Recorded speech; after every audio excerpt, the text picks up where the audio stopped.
This is an ABP Life podcast.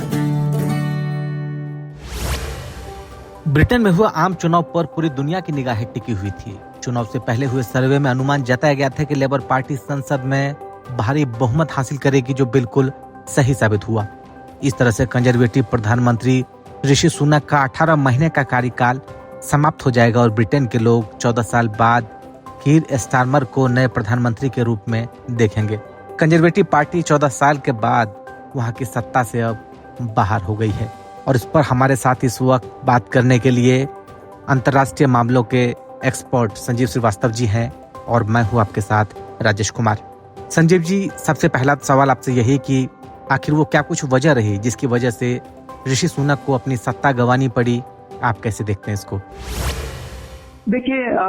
सबसे पहले तो मैं ये कहूंगा कि ब्रिटेन में जो लेबर पार्टी की इतनी बड़ी लैंडस्लाइड विक्ट्री हुई है, ये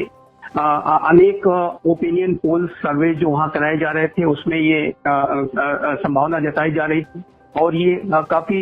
एक्सपेक्टेड लाइंस पे ही ये रिजल्ट आए हैं, जैसे कि ओपिनियन पोल सर्वे के रिजल्ट आ रहे थे। और ब्रिटेन में जो कंजर्वेटिव पार्टी है उसकी एक लंबे समय तक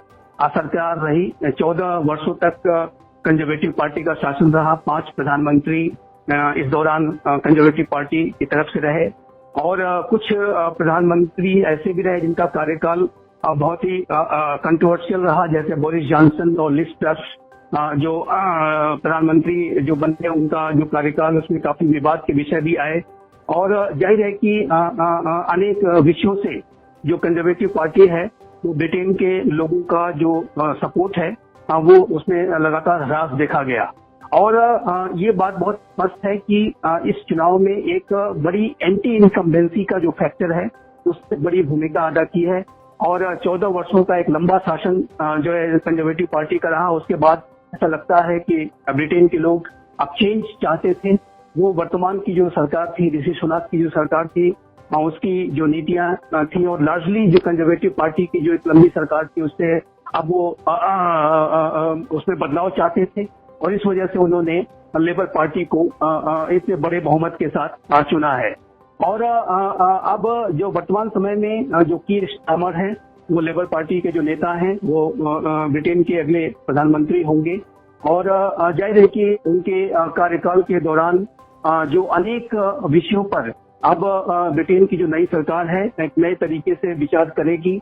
चाहे वो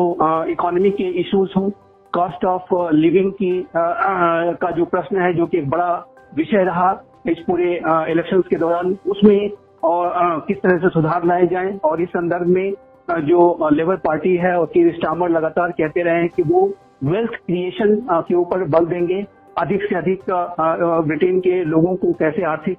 राहत मिले। वहां पर जो इन्फ्लेशन की समस्या से जो पूरा यूरोप जूझ रहा है उसमें ब्रिटेन भी शामिल है। जाहिर है कि उस आर्थिक जो एक तंगी है उससे कैसे लोगों को राहत दी जाए, इसके ऊपर उनका विशेष जोर रहेगा। दूसरा, जो ब्रिटेन के जो पब्लिक सर्विसेज हैं, विशेष रूप से जो नेशनल हेल्थ सर्विस है, जिसमें कि जो वेटिंग लिस्ट बहुत लगातार लंबी होती जा रही थी, जो डॉक्टर्स की जो संख्या है उसको लेकर के भी लगातार एक डिबेट था कि डॉक्टर्स की नियुक्तियां क्यों नहीं की गई इत्यादि। तो मेरा विचार है कि जो नेशनल हेल्थ सर्विस है इसको कैसे रिफॉर्म किया जाए, इसके ऊपर भी स्टारमर गवर्नमेंट का एक विशेष फोकस रहेगा। और एक अन्य जो विषय है जो कि इमाइग्रेशन का विषय रहा, जिसके के ऊपर लेबर पार्टी और कंजर्वेटिव पार्टी में एक बहुत बड़ा अप्रोच का अंतर है, जहां कंजर्वेटिव पार्टी जो इमाइग्रेंट्स थे उसको पहले रवांडा भेजना चाहती थी और उनको रवांडा डिपोर्ट करने का जो ऋषि सुनक का प्लान था उसको लेकर के जो लेबर पार्टी सहमत नहीं थी। और लेबर पार्टी अभी कह रही है जब वो सत्ता में आ रही है तो निसंदेह वो एक नए तरीके का रिफॉर्म, इमाइग्रेशन रिफॉर्म करने की बात कर रहे हैं, जिसमें कि वो नए बॉर्डर यूनिट्स इत्यादि को बनाने की वो बात कर रहे हैं। तो इमाइग्रेशन के इश्यूज पर भी एक नए तरीके की सोच वहां पर अभी दिखेगी आने वाले समय में। लेकिन जहां तक यूक्रेन वॉर का प्रश्न है और विदेश नीति का जहां तक प्रश्न है उसमें मैं कोई बड़े परिवर्तन नहीं देखता। जो लेबर गवर्नमेंट है वो नेटो के साथ अपने संबंधों को लगातार सशक्त और मजबूत बनाए रखेगी और मेरा मेरे असेसमेंट के मुताबिक यूक्रेन को जो ब्रिटेन का समर्थन है वो बदस्तूर जारी रहेगा। एक स्ट्रांग स्टेट फर्स्ट जो सपोर्ट है यूक्रेन को जो ब्रिटेन प्रोवाइड कर रहा है वो जारी रहेगा। और जाहिर है कि एक अंत बात मैं अवश्य कहूंगा कि जहां तक भारत और ब्रिटेन के संबंधों का प्रश्न है तो ये जो संबंध है इसमें भी कोई बड़े परिवर्तन नहीं आने जा रहे हैं। जो FTA फ्री ट्रेड एग्रीमेंट का जो नेगोशिएशन चल रहा है उसको लेकर के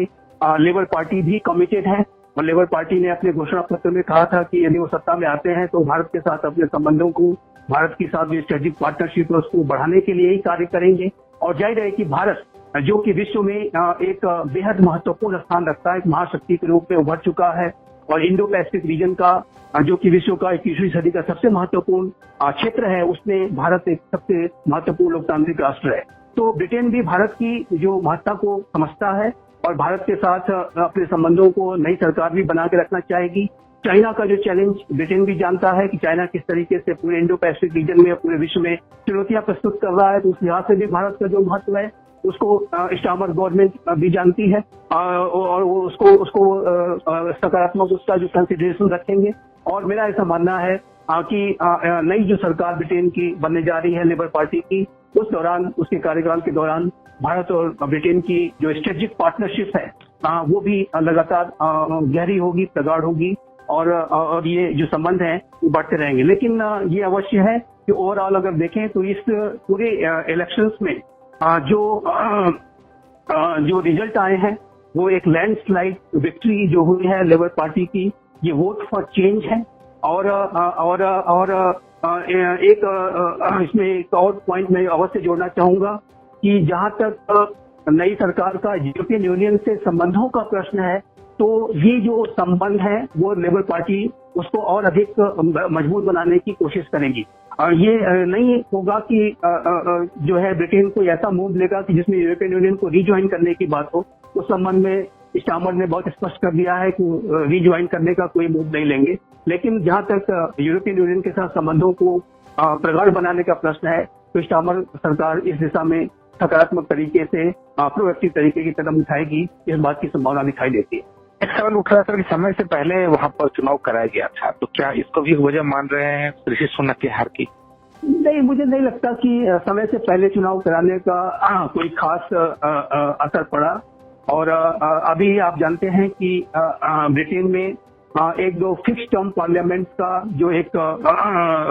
संसद में जो एक एक्ट था उसको रिपील कर दिया गया था और उसके बाद से प्रधानमंत्री के पास एक शक्ति आ गई थी कि वो समय से पहले भी चुनाव करा सकते हैं। और ऋषि सुनक ने अपनी उसी जो शक्ति का इस्तेमाल करते हुए जो फिक्स टर्म पार्लियामेंट का जो एक्ट था उसको रिपील करने के बाद ये कदम उठाया। और ऋषि सुनक की ये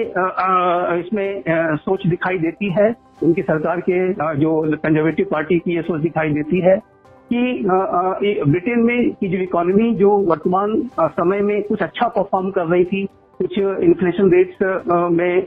जो कमी आई थी और जो इकोनॉमिक ग्रोथ में थोड़ी बढ़ोतरी हुई थी, उसका वो लाभ लेने की और जो इस इलेक्शंस को यदि वो जल्दी करा लेते हैं तो उनका अनुमान था कि उसमें उन्हें कुछ लाभ मिल सकता है। लेकिन एक बात बहुत स्पष्ट है कि जो कंजर्वेटिव पार्टी है और वो इस बात को लेकर के बिल्कुल आशंकित थी कि उनकी इस पूरे आने वाले इलेक्शंस में बड़ी हार हो सकती है और संभव है कि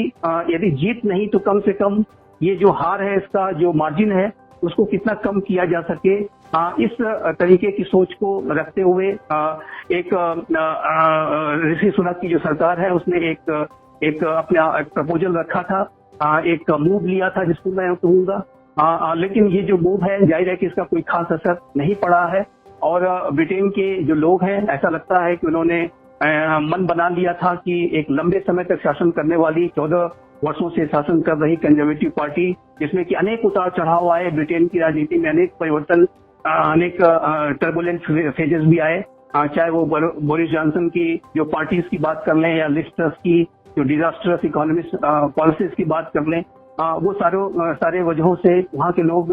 इस पार्टी से बहुत खुश नहीं थे। ऋषि सुनक ने यद्यपि की बहुत अच्छा परफॉर्म किया, पिछले 18 महीने से उनकी जो शासन में ब्रिटेन की राजनीति में एक स्थिरता आई थी, लेकिन ऋषि सुनक ने जरूर इस बात की कोशिश की कि किस तरीके से लेबर पार्टी का जो परफॉर्मेंस है अच्छा किया जाए, और इसी परफॉर्मेंस को बेहतर बनाने की प्रक्रिया में उन्होंने एक मूव लिया कि समय से पहले इलेक्शंस कराने का, और जो कि उनके पास हो सकती थी, जैसा कि मैंने कहा सिस्टम पार्लियामेंट जो एक्ट है रिपील हो चुका था, तो इस वजह से उन्होंने एक मूव लिया। लेकिन ये मूव जो है उसने ज्यादा उनके लिए लाभदायक साबित नहीं हुआ, ये बहुत स्पष्ट है। और वर्तमान समय में आप देखते हैं कि जो लेबर पार्टी है उसको ऐसा लगता है कि लगभग 410 सीट मिलने की संभावना है 650 सीट में, और कंजर्वेटिव पार्टी 130-131 के आसपास सिमट सकती है। यहाँ तक कि आप देखिए तो जो लेफ्ट लिबरल जो अदर पार्टीज हैं उनको भी वो भी अच्छा परफॉर्म कर रही हैं। जो लिबरल डेमोक्रेट्स हैं उन्होंने भी काफी अच्छा परफॉर्म किया है। लेकिन एक बात मैं अवश्य राजेश जी कहना चाहूंगा कि जो ब्रिटेन के ये जो रिजल्ट्स आए हैं, और वहीं हम देख रहे हैं कि यूरोप में फ्रांस में भी इलेक्शंस हैं, और वहां पर भी सेकेंड राउंड की जो वोटिंग संडे को होनी है, वहां पर हम फार राइट पार्टीज का जो उभार देख रहे हैं। यूनाइटेड स्टेट्स ऑफ अमेरिका में जो राइट विंग रिपब्लिकन पार्टी जिस तरह से एक डोमिनेंट रोल में बनती हुई दिखाई दे रही है, तो ये जो ट्रेंड्स हैं इसके ऊपर भी एक गहरा विचार मंथन होना चाहिए। और यद्यपि कि ब्रिटेन में जो रिजल्ट्स आए हैं उसमें लेबर पार्टी की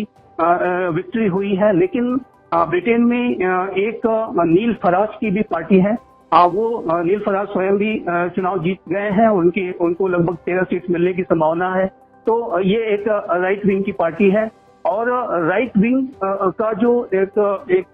सेंटिमेंट है वो ब्रिटेन में भी दिखाई देता है। यद्यपि कि एंटी इनकम्बेंसी की वजह से जो राइट विंगर कंजर्वेटिव पार्टी है वो जरूर हार गई है, लेकिन जो ओवरऑल विश्व की राजनीति में हम ट्रेंड देख रहे हैं, और हम जानते हैं कि इस 2024 में 60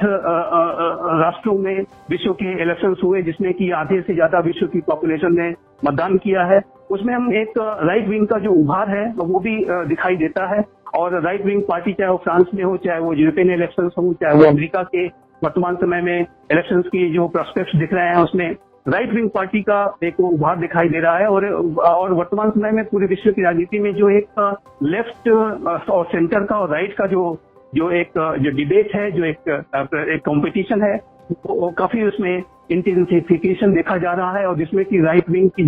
जो पार्टीज हैं वो अनेक जगहों पर एक बढ़त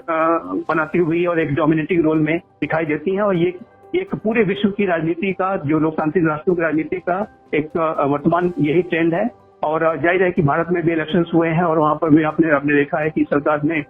जो है अपनी सत्ता फिर से स्थापित की है, और तीसरी टर्म में प्राइम मिनिस्टर मोदी यहाँ पे आए हैं। तो ये पूरे विश्व की राजनीति के जो अनेक ट्रेंड्स हैं उसको भी हमें समझने की आवश्यकता है। और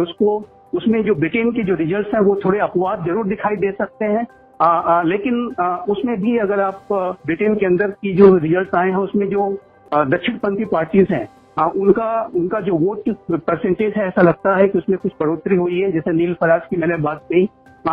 उसमें भी जो जिस तरीके से उनको समर्थन मिला है उससे राइट विंग का जो सेंटीमेंट अवश्य है। लेकिन क्योंकि एंटी इनकम्बेंसी का फैक्टर इतना ज्यादा था, इतना बड़ा था, कि ऐसे में लोगों के पास चेंज के अलावा कोई विकल्प नहीं था, और ऐसा लगता है कि इसी वजह से उन्होंने कंजर्वेटिव पार्टी को इसमें अपना सपोर्ट न दे करके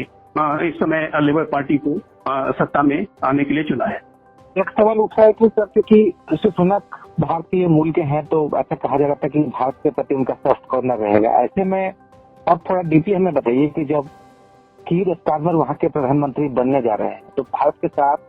कैसा संबंध होगा, और लगातार अपने चुनाव कैंपेन में भारत को लेकर उन्होंने भी वही बातें कही है, तो उसमें आपको क्या लग रहा है, क्या कुछ रहेगा आगे? देखिए भारत और ब्रिटेन के जो संबंध हैं वो विश्व के दो महत्वपूर्ण लोकतांत्रिक राष्ट्रों के बीच के संबंध है। और ब्रिटेन की राजनीति में चाहे वो जो भी परिवर्तन हो जाए, ब्रिटेन के जो लोग हैं, ब्रिटेन का जाहिर है लोकतंत्र एक बेहद मैच्योर लोकतंत्र है, एक ऐसी डेमोक्रेसी है जो कि एक गहरी जो है रूट्स को पैदा कर चुकी है। और ऋषि सुनक का ब्रिटेन का प्रधानमंत्री बनना और ब्रिटेन में जो भारत के जो लोग हैं उनका अनेक महत्वपूर्ण पदों पर जाना ब्रिटेन के लोकतंत्र की गहराई को दर्शाता है। और ये जो ब्रिटेन का लोकतांत्रिक समाज है वो भारत जैसे विश्व के सबसे बड़े लोकतांत्रिक राष्ट्र के साथ अच्छा संबंध बनाकर रखना चाहता है। जाहिर है कि भारत और ब्रिटेन के जो संबंध है ये हमारे साझा लोकतांत्रिक मूल्यों, साझा हितों, साझा अवसरों तथा साझा चुनौतियों पर आधारित है। वर्तमान समय में भारत और ब्रिटेन के बीच में जो स्ट्रेटेजिक पार्टनरशिप है वो बहुत ही रोबस्ट है, बहुत स्वस्थ है, बहुत ही गहरी पार्टनरशिप है। और ये जो संबंध है ये अनेक सेक्टर्स में लगातार भारत और ब्रिटेन का जो कोऑपरेशन है वो बढ़ा है। और वर्तमान समय में एक FTA नेगोशिएट की जा रही है, फ्री ट्रेड एग्रीमेंट नेगोशिएट किया जा रहा है। यद्यपि कि ऋषि सुनक की सरकार के दौरान ये कंक्लूड नहीं हो पाया, लेकिन जहां तक इस FTA का आगे आने वाले समय में भविष्य है वो मेरे ख्याल से उसका भविष्य उज्जवल दिखाई देता है। इस बात की संभावना दिखाई देती है कि कीर स्टारमर की जो सरकार बनेगी उसमें ये फिर से ये नई सरकार भी उसी नेगोशिएशन को आगे बढ़ाएगी, जैसा कि उन्होंने अपने अनेक बातों में, अपने घोषणा पत्र में इस बात को कहा भी है कि भारत के साथ संबंधों को आगे बढ़ाएंगे। तो उसमें चूंकि ब्रिटेन की राजनीति में भी भारत के साथ संबंधों को लेकर के एक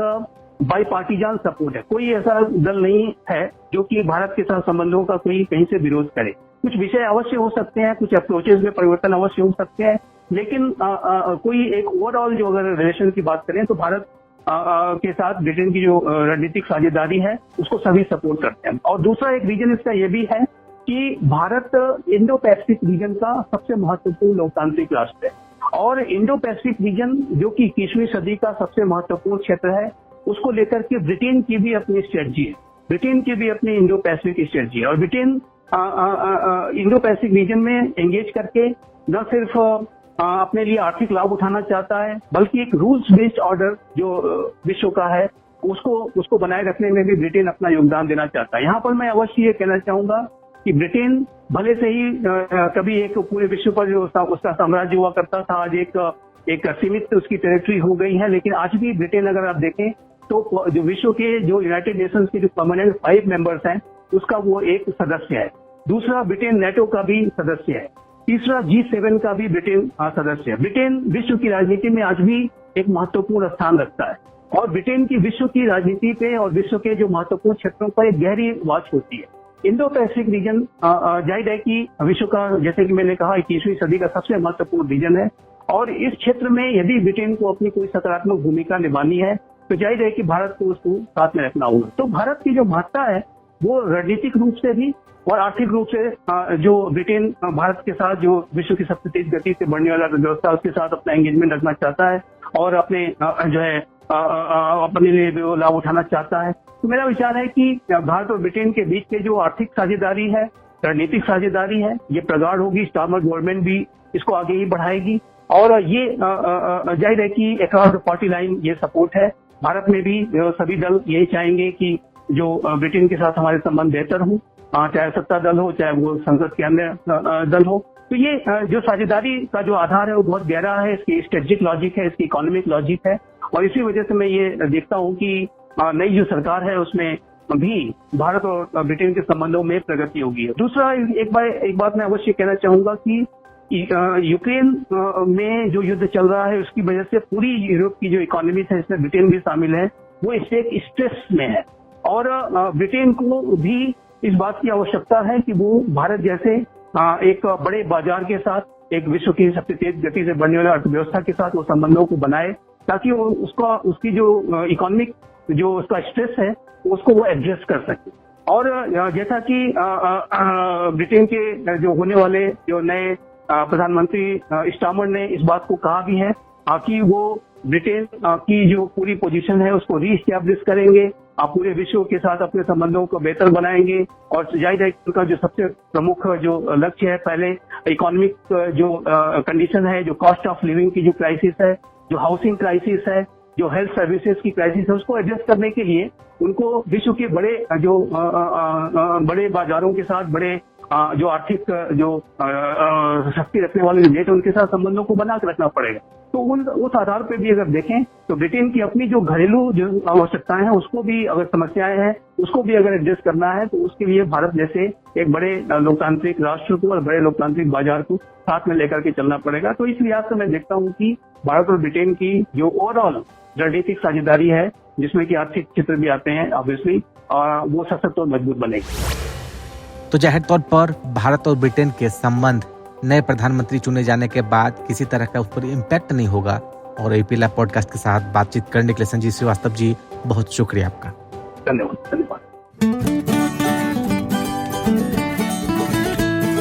This is an ABP Live podcast.